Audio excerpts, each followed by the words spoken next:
Hi, I'm Sal Mercogliano, Associate Professor of History at Campbell University, a former merchant mariner, and an instructor in maritime industry policy at the U.S. Merchant Marine Academy. And welcome to this episode of What's Going On in the Suez, Titanic Edition, April 21st, 2021. Missed the anniversary of the sinking of the Titanic, but I think I have something good for you today regarding the Ever Given in the Suez. And that's a couple of videos that came up. So let me share my screen with you, and we will jump into here and start looking at this right away. So one of the things I want to share with you is this right here. This is a video that was done, what's really happening at the Suez Canal. It just came out yesterday. Great video. Again, one of the things I always recommend is everybody take a look at the links I provide for you and take a look at this video. What I want to do is let this play. I'm not going to let the audio play. But again, go back in. The engineer that does this does a great job with this. I think it's a fantastic video. One of the things that he's talking about in here is the impact of the canal on the vessel. And one of the things he's talking about is hydrodynamics, the fluid motion around the vessel. So ships like the Ever Given have this huge bulbous bow. And one of the images you see right here is the bow of the vessel going through the water. And one of the things that the bow does, because of that large bulbous bow, is push water out of the way. The bulbous bow, because it's underwater, pushes all the water up and away from it. And that makes it more efficient going through the water. That works great in deep water. In shallow water, much like the Suez Canal, and this is a mock-up that he does here, a little bit more here you're going to see in a second. But one of the things you begin to see is in the Suez Canal, this vessel, because of being an ultra-large container ship, takes up a large amount of the canal, which means that water that's being pushed out of the way has to go somewhere, and the ship reacts in a very unique way. He used these paving blocks in this little kind of channel here to show the effects. Now, this is overemphasized because of the size of the blocks there. But one of the things you see here is how the water piles up at the bow there, and then the water kind of slopes down along the stern. What happens here is, for a vessel, is you get something called squat. The stern of the vessel doesn't stay kind of solid like that. It actually sinks down. It sits lower in the water. So the stern sinks lower. The bow is pushing water out of the way, and you're pushing all this water down the sides of the vessel. So the vessel starts to squat. It starts to get lower in the water as it goes. It tends to be the stern more than the entire vessel, but the stern tends to squat down a little bit. You'll get some of the bow, as is sometimes called smelling the bottom. The other issue here is suction, and this is where the ship gets out of the main channel and close to the shallow banks. Because of the way vessels move, the water is being pushed off the bow, so there's high pressure next to the bow of the vessel, the front of the vessel. But as the water moves down, there's less pressure towards the stern. And what happens is that while the bow wants to push away from the bank, the stern wants to suck in. The stern wants to get sucked into the bank. This is the guy talking about it. Good looking guy, I think. I don't know. Some about him I like. But again, I will have you watch his whole video because I think it's great. But I want to transition that over to this video right here that came out today. This is out of a Dutch company right here. You'll see their moniker right here. They did this. This is a 2D, 3D image of Ever Given that's there. And again, I have the link for it in the show notes for you. I want to make sure I mention the company that's doing it. Here you go, by Made Smart Group out of the Netherlands. But I want to play this for you because a couple of things here. So here's the 2D dimension here. This is it. This is basically using AIS on the chart. This is the 3D dimension right here. And then here's the data along with the vessel speed. And this shows you what the vessel speed is that comes in. And that's going to be really important. Now, this is sped up quite a bit. You'll see the time up here coming in. You'll see time coming in right there. So we're looking at right here around 5:01 UTC time. That's Greenwich Mean Time, basically, or Old Greenwich Mean Time. It's about 7 in the morning Egypt time right there. And the vessel's coming in. So let me read this chart for you right here. So you want to be right here between the dotted lines and the white. White's good. White's where you want to be. Blue is actually where you don't want to be. Blue tends to be shallower water, and then the dirt is the dirt. You don't want to be there at all. So here's Ever Given coming in. She's doing about 7.6 knots. And one of the things you begin to notice right off the bat here, and I'm going to pause this at times as we go through here because I want to be able to talk about it here in some detail with you, is a couple of things. Number one, she is not completely lined up on her course. She's a little bit off kilter. That has to do with the wind. We know there was wind that day. What's missing from this that we will get eventually is the VDR data, the vessel data recorder. What we would need from here is wind and weather. We would need the helm orders. You know, what's the rudder doing? What's the engine doing at this time? How many RPMs is the engine spinning? We know how fast it's going, but that doesn't indicate whether the propeller is slowing or increasing. And then the other thing we don't have is the voice. What's going on in the bridge? This would all be in English. All bridges are done basically in English for pilotage, and in the Suez it is English. So we're missing that. So one of the things we see here, and I'll let this go ahead and play here, and I'll stop it at times as we go in. Here they are coming into the canal. This is the southern end of the canal, right there by Suez. They're coming in, and you see this is basically the mark. There's a line right here. This is when you enter the canal right here, and you want to be squared up right here in the middle. And she's a little bit off. She's off to the right here a little bit off. Now again, the problem with Ever Given is she's so big, 1,300 feet, 400 meters. 200 feet across, 60 meters, and she draws almost 48 feet of water. Right from the very beginning here, she is off her track. So she was too far to the right a second ago. Now she's too far to the left. And one of the things we start to see is that Ever Given is never directly in the center of the channel here throughout this. Now, this is AIS. This is not always the most accurate. So there may be a little play in this, but you'll see right here, she's coming close to the outer boundaries of the channel. Now, it's still deep water. She's fine. There's deep water. She's not in the blue where the shallow water is, but she's supposed to stay within the channel right here. The other thing that's going on right here that you should notice is her speed's increasing. Her speed is on the uptick the entire time here. She's getting faster and faster. Now, the question is why? Why is she getting faster and faster? Is that the order of the convoy? Is the convoy ordered to speed up? That's something the pilots would relay. Is it because they need more rudder control? Much like driving your car, the faster you're going, the more responsive your wheel is. Driving at 55 miles an hour, change lanes, you just got to turn your wheel just a little bit. If you're driving 10 miles an hour, change lanes, you got to haul the wheel hard over to do it. Same thing on a ship.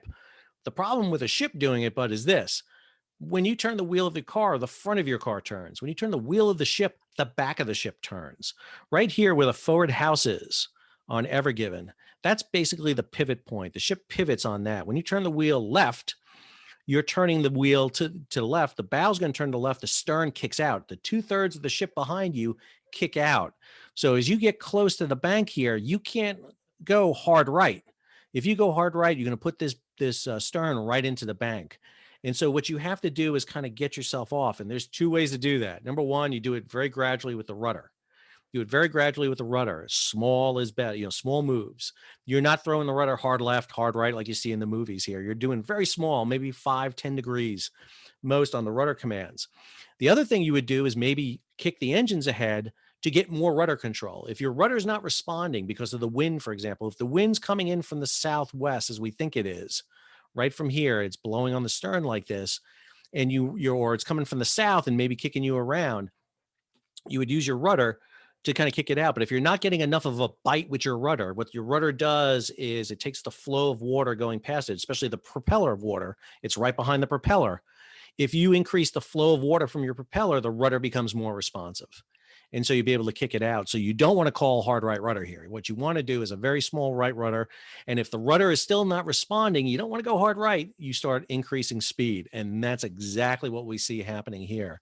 She's increasing speed. You're seeing her stern getting awfully, awfully close to the shoal water here. She's getting faster and faster. Speeds, again, still increasing. We're 10 knots now. She's getting close here. There's this line of buoys coming up here, you'll see, that she has to get around here for the entrance into that little channel right there. And now she's going up. The other problem is the canal's taking a left-hand turn here. And now she's increasing. We're now at almost 11 knots now, over 11 knots now. And she's increasing. She's going to get up to about 13 knots, as we'll see. We'll see her peak out. So now you're coming into this turn. Now, normally this shouldn't be a problem. Without wind, you should be able to handle this turn, but wind's going to affect you, especially as you're making a turn. You're almost making a 45-degree turn here in some cases, and maybe not as much, maybe about a 30-degree turn. But as you see right here, and I'll hold it right here, her stern starts to kick out here. We see her stern really start kicking out, and her bow now is coming close to the west bank. And again, here's the situation. What do you do here? Again, you want to go right. You want to go right. You want to turn your rudder right. You don't want to go hard right too far. You got to overcorrect. You want to correct. But at the same time, you don't want to be too far because you got a turn coming up to the left. And this is what is going on. So right now on the bridge, we don't know what's going on. The pilot should be advising the master. The master is overall responsible for the vessel. We believe it's a he because we saw the picture of the crew. We didn't see any females in it. We believe he is directing. He can give orders to speed up, slow down, rudder commands. He can override the pilot. We just don't know who has the con, who has the control of the ship at this time. Lots of times you turn it over to the pilot, but the master is there. The captain will turn con over all the time. His deck officers will have the con, and now you may have a pilot. So we just don't know. But the situation begins to spiral a little bit out of control here, as we see. So here's Ever Given. She's going, and she's getting close again to the West Bank, the African bank. And again, they start to shear off. They need to shear off. They need to straighten out. And she does straighten out. Again, we don't know what the wind's doing at this point, how the winds are heading to her. But right now, she's heading for the East Bank, the Asian bank. And you see that lined up here on the 2D chart right here. You see where her course line is and how she's lining up. She's got to get back into the channel. She's got to get back into the middle here. And you see her turning left at this time. You see her turning left. She's getting into that bank. But now if that wind is coming from her left side, it could be pushing the ship sideways. And if you're going straight and the wind's pushing you and you're pushing sideways, you've got to turn into the wind. You have to turn into the wind. And this is where Ever Given size becomes the problem. Because this canal is not as wide as the vessel is, you've got to be careful about getting too close with the bow and the stern to the banks. The bow will get pushed off because of the force of the water piling up, but the stern wants to get sucked in, particularly the starboard side. That's the side that really wants to get sucked in. You get the most suction when that starboard side comes close here. And so that's what we see happening. She's getting close again on the starboard side here. Here she is coming in. She's getting close, passing the markers right here. And she's getting closer and closer to the East Bank. And again, she has to move back out. Now she seems to be back in control. She's back in the channel, not quite in the center yet. She's still over, but you see that little twist right there. Let me come back here for a second. She's a little bit twisted just with her bow, just to the left there of her track line. That's probably compensating for the wind. She would probably on a straightaway keep that course. You know, if she's heading, let's say, I'm going to estimate right here, maybe about 340 degrees there. Her bow maybe about 5 degrees off, about 335, heading northbound here into it. I'm not sure if we have headings here. We do. So she's heading right now at 348.9. Her course over ground is 350.3. So she's about 2 degrees off her track, indicating that wind is off her left side, probably off the backside, the port quarter, pushing her. Here she is going up again, and you see her kind of pitching and yawing. The numbers you want to watch are right here. This is the heading, just to give you these numbers. SOG is speed over ground. Heading is the actual heading of the vessel. Course over ground is the actual course she's making. So you'll see she's about 2.8 degrees off, 2.6 degrees, hard to see there, off where she is. And that's the adjusting for the wind right there. So she seems to be going in. The problem here is she's not slowing down. She's right now at 11 knots. Once you get these ships up to speed, they are difficult to slow down. You can't just put the engines astern. You just can't call full astern, because what happens is if you don't keep the propeller spinning, you don't have control of the rudder. And if you stop the propeller, for example, let's just coast for a minute and slow down, which will slow you down. It will slow you down. And that's how many vessels do. They actually stop and they coast to a stop. The problem here is you lose the bite of the rudder, and they're fighting the wind. So they got to slow down very slowly. So she's doing just a little bit over 11 knots here, but you see right here, she's starting to yaw. Right here, we start seeing her pitch. So she's now, 345.7 degrees, but she's making 348.8 over ground. And now we're in a bad situation. Now she's overcompensating right now, because now her bow is heading directly for the West Bank, heading for the West Bank of the canal. And she is lined up to go ahead hit here. And if you look right here, that's where it looks like she's going. It looks like she's going to hit the West Bank at this time. I played you a clip from Titanic because this is the iceberg moment. This is the iceberg moment. So if you're Officer William Murdoch, first officer of the Titanic, and you see an iceberg dead ahead of you, you have two choices only. Turn, go straight. The correct answer to this problem is go straight. Murdoch, who had been on the Olympic, sister ship to Titanic, should have known when you turn the wheel over how far the ship advances. In other words, how forward does it go before it's 90 degrees off course? That's called advancing. He should have known that because he was on Olympic, and all ships do that test. They do that trial where they put the rudder hard over and they see how many ship lengths ahead they go before they turn. The problem that he had that night is that iceberg appeared. It was dark. There was no wind, no waves. It was a dark berg. It was a blue berg. It probably just rolled.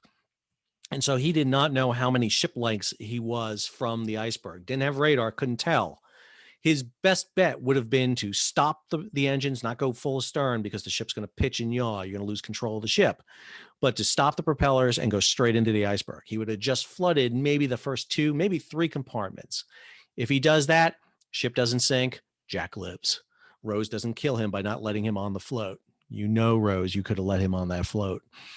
So instead, he decides to turn. What does he do? He bumps up along the side of the iceberg, floods not 3 compartments, but 5. And that's the killer. Here we have Ever Given heading for the west bank. Looks like it's going to run up against the bank here. Almost, if he turns a little bit hard right here, not hard right, but he turns right, he may come aground up against the western bank, bumping up along the side. And that's the way we've seen a lot of ships do it. But instead, what we see is Ever Given does something else. Here they are coming along the bank. He begins to turn. That is a quick turn. That is a quick turn. He has ordered a substantial rudder to get that ship to start spinning that fast. The problem is now he's into bank suction. When you turn a vessel, when you order a hard turn, and again, he may have done about 15, 20 degrees, I don't know. But to check the spin, because if you put the rudder amidships, when the ship is swinging, it's going to keep swinging. It's momentum. It's Sir Isaac Newton. It's inertia. It's going to keep you moving. You have got to check the swing, which means you got to flip the rudder over to the other side. You have to reverse your rudder. If you're at 20 degrees right rudder, you got to go to 20 degrees left rudder. And what you're doing there is trying to catch the vessel and try to keep it on course, match your heading. Get on your heading. If you want to see these terms in gray, watch Greyhound. That's what a lot of those helm orders that Tom Hanks is doing. So he tries to stable up on here. He's still swinging. You still am swinging. Now you have bank suction. Now that stern is right there along the shallow water. It's grabbing at the bank here, and it's just pulling him in. And again, it's pulling him in. He's got speed on. He can't put more speed on in the canal because he's already doing about 13 knots. He's already going as fast as he wants to go. But the problem is the bank is grabbing him. The bank is pulling him in at this point. And what should be done at this point is left rudder. Go left, give left rudder. But what we don't know is what happened here. This is the mystery right here, because we don't know what happens, because instead of going left, they go right. And you see them pressing up at the bank here. Then all of a sudden they just careen right into the east bank here. And again, we don't know why they didn't go left. Why at that moment they didn't go left. Now, helmsmen will go opposite of what you tell them sometimes, especially when there's a lot of stress. And I will tell you that was probably the most stressful moment of the entire voyage, was that moment right there. They had already been under stress. Without a doubt, they've been under a lot of stress. They have already been going too fast for the canal that they should have been. They have already almost brushed up against the east bank. And now here they are up against the west bank.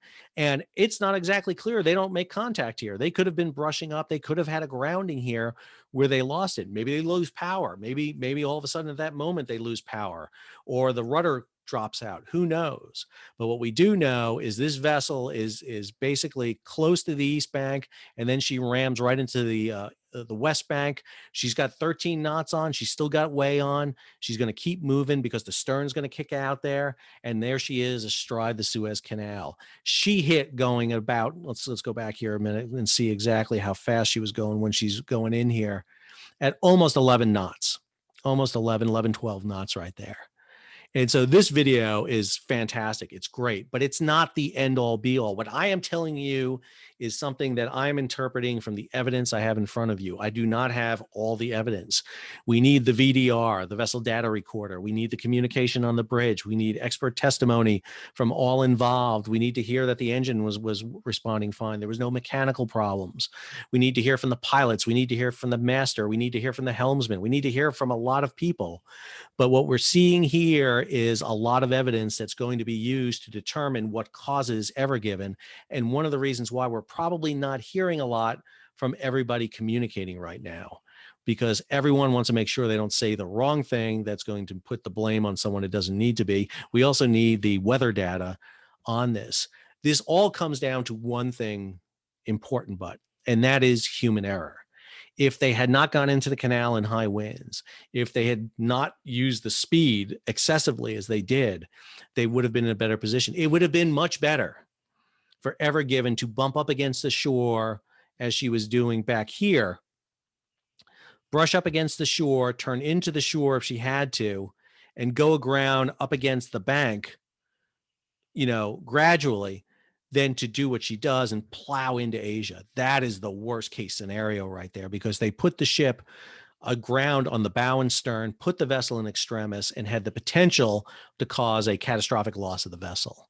And that was the worst case scenario. So I hope you enjoyed this video. I hope you got something out of it. Again, this is by no means the definitive answer to what happened with Ever Given. We are in the process of it. This is why history is not written finally. When someone comes out, don't ever believe a definitive history, because there's always something being new learned and new information coming out. But hopefully this gives you a more informed opinion about this.